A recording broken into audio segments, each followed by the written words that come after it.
I yield now to the very distinguished gentleman from Ohio, the ranking member of our committee, Mr. Jordan.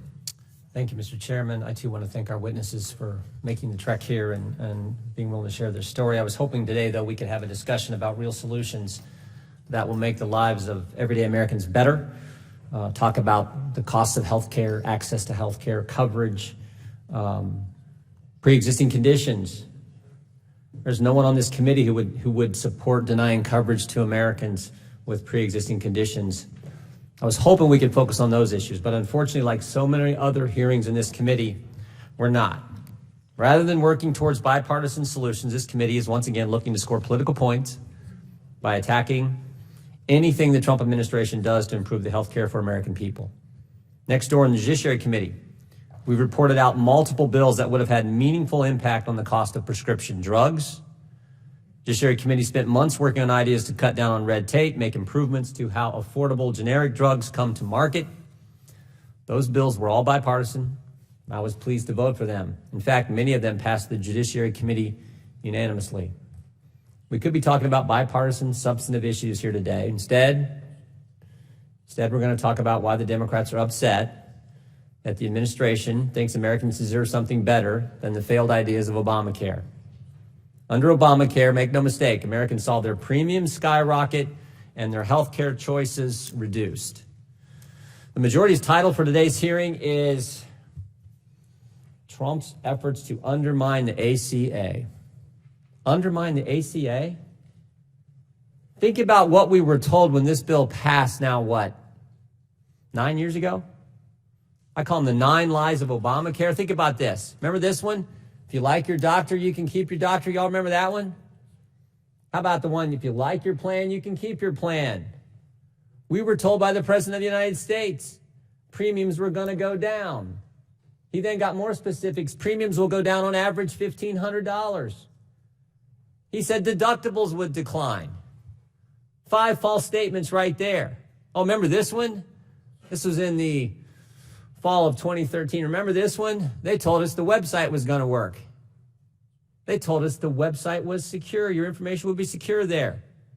They told us that these co-ops were wonderful, end-all, be-all creations. 23 were created. Guess how many are still in existence? 4. The other 19 went bankrupt. Oh, and the other 9th lie, First, they told us it's not a tax. Then they went to court and said it is a tax. Now they're saying, no, it's not really a tax at all because you can't tax them now because the individual mandate's gone and there's no penalty. 9 different lies we were told about Obamacare, and the hearing is titled, How Trump's Efforts to How Can You Undermine Something That's Already Failed?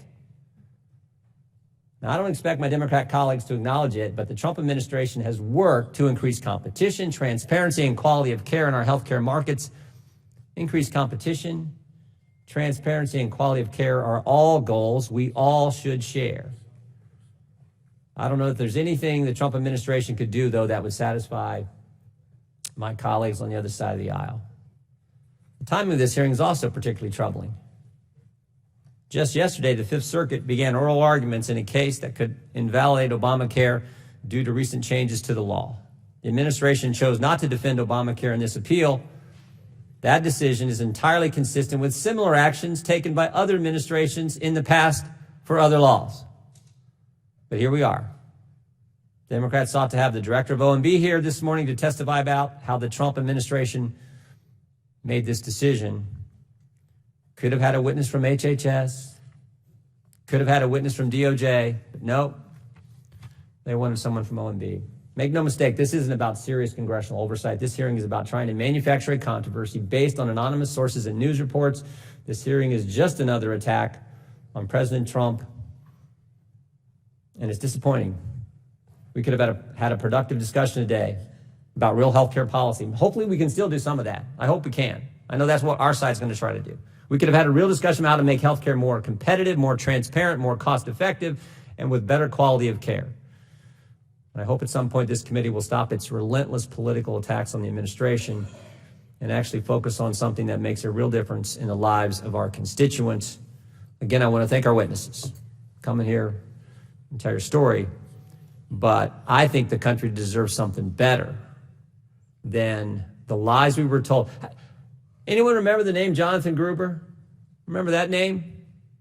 New York Times called him the architect of the Affordable Care Act. And he's the guy who was caught on tapes a few years later.